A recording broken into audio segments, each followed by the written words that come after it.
Hello viewers, myself B. Mukila, 2nd B.Ed studying in Shakti College of Education for Women.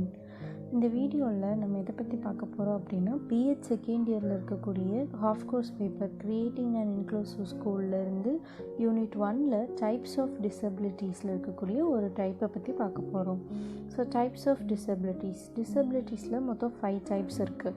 Physical disability, mental disability, neurological disorders, mental disorders, multiple disorders. இதில் physical டிசபிலிட்டியில் 2 types இருக்குது. ஒன்று sensory disability, இன்னொன்று motor disability. நம்ம இந்த வீடியோவில் sensory டிசபிலிட்டினா என்ன அப்படின்னு ஃபுல்லாக பார்க்க போகிறோம். ஸோ சென்சரி டிசபிலிட்டிஸில் 3 டைப்ஸ் இருக்குது. ஒன்று vision disability, hearing disability, speech disability. So first vision டிசபிலிட்டினா என்னென்னு பார்க்கலாம். விஷுவல் டிசபிலிட்டி அப்படிங்கிறது பார்வையில் குறைபாடு இருக்கக்கூடிய குழந்தைகள், அதாவது விஷுவலி இம்பேர்டு சில்ட்ரன். விஷன் டிசபிலிட்டியில் 2 விதம் இருக்குது. ஒன்று டோட்டலி பிளைண்ட், இன்னொன்று partially cited. So totally blind அப்படிங்கிறது அவங்களுக்கு கண்ணு சுத்தமாக தெரியாது. ஸோ விஷன் அப்படிங்கிறது சுத்தமாகவே அவங்களுக்கு இருக்காது. இந்த மாதிரி குழந்தைகளுக்கு சேனல்ஸ் மூலயமா அவங்களுக்கு எஜுகேஷன் கொடுக்கலாம். ஆடியோ அந்த மாதிரி இதெல்லாம் யூஸ் பண்ணி உங்களுக்கு எஜுகேஷன் கொடுக்கலாம். இந்த குழந்தைகளை ஸ்பெஷல் ஸ்கூலுக்கு சென்ட் பண்ணி அந்த குழந்தைங்களுக்கு எஜுகேஷன் தரலாம். ஸோ ஸ்பெஷல் ஸ்கூல் அப்படின்னா அதில் பிரெய்லி சிஸ்டம் மூலயமா இவங்களுக்கு எஜுகேஷன் சொல்லி கொடுப்பாங்க. ஸோ பார்ஷியலி சைட்டட் அப்படின்னா அவங்களுடைய விஷுவல் பவரில் ஒரு சிக்னிஃபிகண்ட் லாஸ் இருக்கும். ஸ்பெக்டகல்ஸை யூஸ் பண்ணி பார்ஷியல் சைட்டடை சரி பண்ண முடியாது. இவங்களுக்கு எந்த மாதிரி பண்ணலான்னா டெக்ஸ்ட் புக்ஸில் இருக்கக்கூடிய அந்த பிரிண்டிங் எல்லாமே கொஞ்சம் பெருசாக பிரிண்ட் பண்ணி அந்த மாதிரி பண்ணுறது மூலயமா இவங்களால் லேர்ன் பண்ண முடியும். ஸோ இதுக்கு ரிலேட்டடான டிவைசஸ் எல்லாம் யூஸ் பண்ணி இவங்களால் லேர்ன் பண்ணிக்க முடியும். ஹெலன் கெல்லர் அப்படிங்கிறவங்க என்ன சொல்கிறாங்க அப்படின்னா, டோட்டலி பிளைண்டாக இருந்தாலும் பார்ஷியலி சைட்டடாக இருந்தாலும் அந்த விஷுவல் பவர் அப்படிங்கிறது அதை தாண்டி இருக்கக்கூடிய மற்ற எல்லா எபிலிட்டிஸ்லேயுமே இவங்க ரொம்ப ஹைலி டேலண்டடாக இருப்பாங்க அப்படின்னு சொல்கிறாரு. Next, identifying visually impaired pupils. நம்ம எப்படி அவங்களுக்கு விஷுவல் ப்ராப்ளம் இருக்குது அப்படின்னு எப்படி கண்டுபிடிக்கிறது அப்படின்னா, கண்ணை அடிக்கடி தேய்ச்சிட்டே இருப்பாங்க. அந்த குழந்தைங்களுக்கு கண்ணில் ஏதாவது உறுத்துற மாதிரியே இருக்கும். ஸோ அவங்க கண்ணை அடிக்கடி தேய்ச்சிட்டே இருப்பாங்க. ஒரு கண்ணை மூடிட்டு தலையை முன்னாடி பின்னாடி ஆட்டிகிட்டே இருப்பாங்க. ஏதாவது ஆப்ஜெக்ட்ஸ் இல்லை டெக்ஸ்ட் புக்ஸ் அவங்களுக்கு ஏதாவது சரியாக தெரியல அப்படின்னா கண்ணுக்கு ரொம்ப பக்கத்தில் வச்சு பார்ப்பாங்க.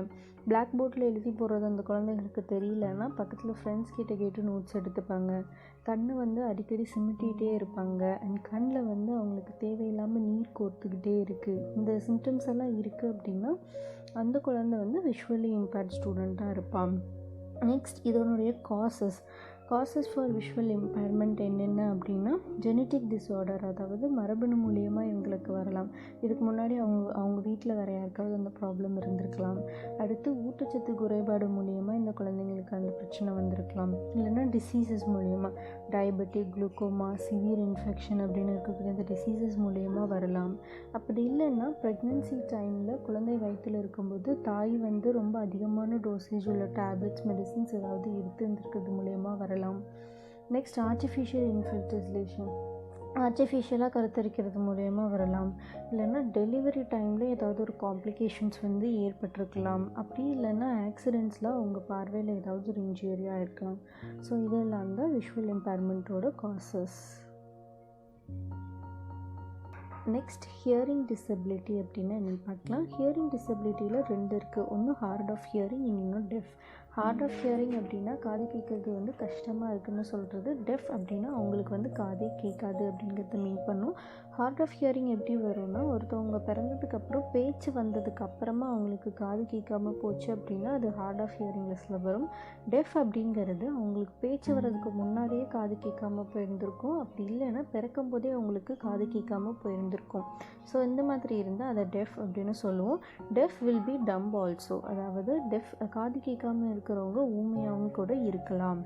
ஸோ இந்த விஷயத்தை 50% நம்ம பிரித்தோம் அப்படின்னா 50% ஆஃப் கேசஸ் டெஃப்னஸ் மூலியமாக தான் வருது.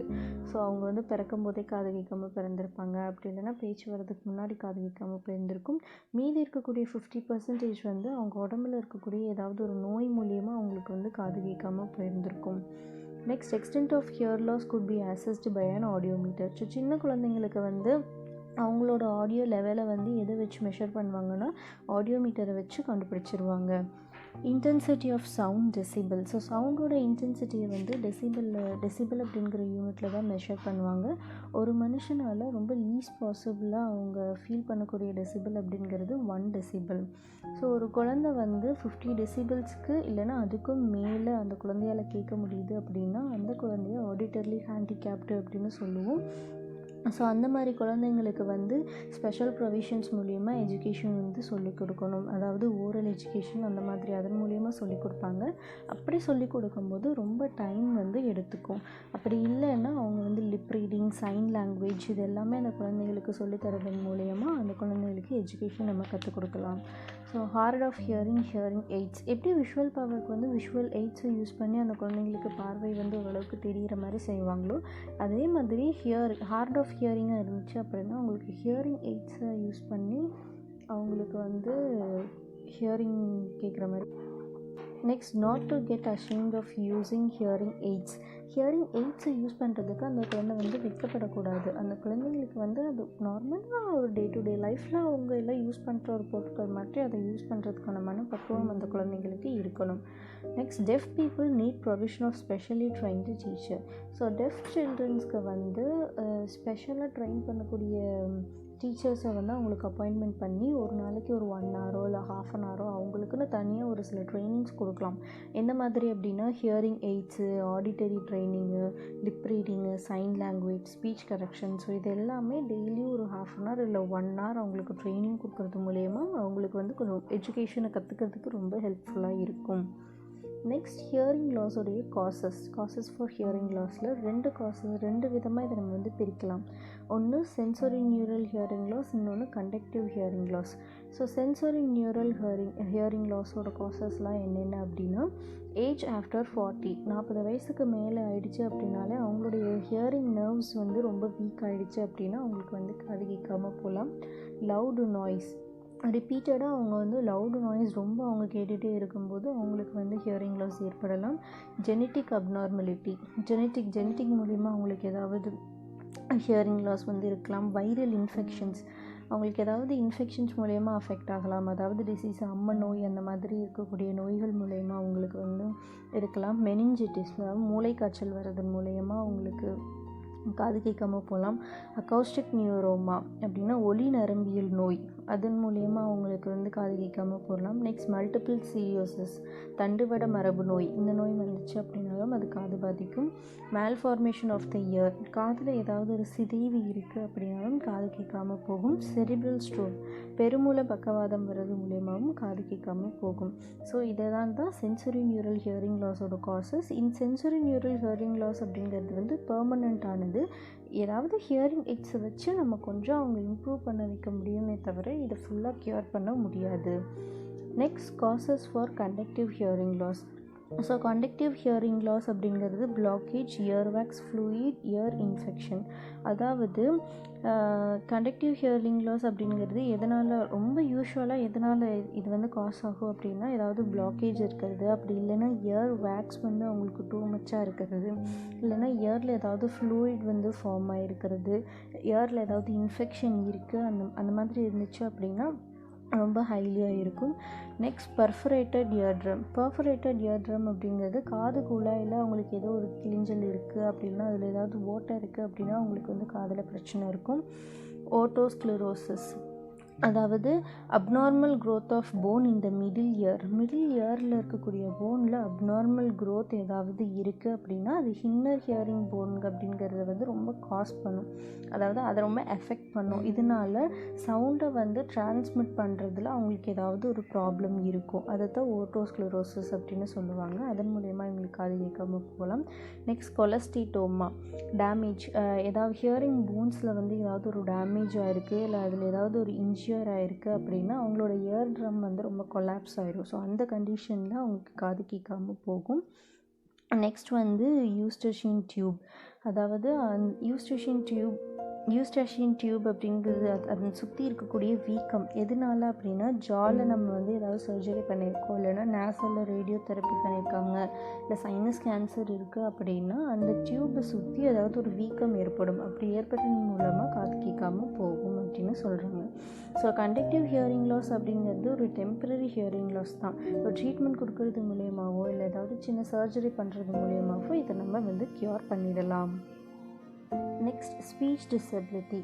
ஸ்பீச் டிசபிலிட்டியை வந்து 2 விதமாக கிளாஸிஃபை பண்ணுறாங்க. ஒன்று டம்னஸ், இன்னொரு ப்ரொடியூசிங் டிஃபெக்டிவ் ஸ்பீச். ஸோ டம்னஸ் அப்படிங்கிறது சுத்தமாக பேசாத குழந்தைகள். ப்ரொடியூசிங் டிஃபெக்டிவ் ஸ்பீச் அப்படின்னா அவங்க வந்து திக்கி பேசுவாங்க, இல்லை பேசுறதுல அவங்களுக்கு ஏதாவது ப்ராப்ளம் இருக்கும். நெக்ஸ்ட் டம் சில்ட்ரன் டெஃப் ஃப்ரம் பர்த், அதாவது சுத்தமாக பேசாத குழந்தைங்க வந்து பிறக்கும் போதே அவங்களுக்கு காதும் கேட்காம இருக்கும். அப்படி இருந்துச்சு அப்படின்னா அவங்களுக்கு ட்ரைனிங் வந்து காது கேட்கறதுக்கான ட்ரைனிங் அவங்களுக்கு கொடுத்ததுக்கப்புறம் தான் ஸ்பீச்சுக்கு அவங்களுக்கு எதாக இருந்தாலும் பண்ண முடியும். ஸோ இதன் மூலயமா அவங்களுக்கு வந்து ஹியரிங் எபிலிட்டியை ஒரு சில மெடிசல் அசிஸ்டன்ஸை வச்சு நம்ம வந்து இம்ப்ரூவ் பண்ணலாம். ஒரு சில குழந்தைங்க வந்து பேசும்போது திக்கி பேசுவாங்க, இல்லைன்னா ஒரு தடுமாற்றம் அடையுங்க. ஸோ அந்த மாதிரி இருந்துச்சு அப்படின்னாலும் அதுவும் ஸ்பீச் டிசபிலிட்டியில் தான் வரும். ஸோ இந்த ஸ்பீச் டிசபிலிட்டியில் இருக்கக்கூடிய மற்ற விஷயங்கள் என்னென்ன அப்படின்னா லிஸ்பிங் அப்படின்னு இருக்குது. லிஸ்பிங் அப்படிங்கிறது ஒரு குழந்தை பேசும், ஒரு வார்த்தையை உச்சரிக்கும், அந்த வார்த்தையில் இருக்கக்கூடிய ஒரு பர்டிகுலர் இப்போ எஸ் இருக்குது அப்படின்னா எஸ் அப்படிங்கிறது அந்த வார்த்தையில் சேர்த்து அவங்களால படிக்க முடியாது. ஸோ அந்த மாதிரி விஷயங்களை லிஸ்பிங் அப்படின்னு சொல்லுவாங்க. நெக்ஸ்ட் அப்ராக்சியா அப்படிங்கிறது ஸ்பீச்சுக்கு ரிலேட்டடாக இருக்கக்கூடிய பிரெயின் பார்ட் வந்து டேமேஜாக இருக்கிறது அப்ராக்சியான்னு சொல்லுவாங்க. அதன் மூலியமாக வரும். நெக்ஸ்ட் டைசார்த்ரியா, அதாவது வாய் ஃபேஸ் இல்லை ரெஸ்பிரேட்டரி சிஸ்டமில் ஏதாவது வீக்கம் இருந்துச்சு அப்படின்னா அவங்க வந்து பேசுறதுக்கு ரொம்ப கஷ்டப்படுவாங்க.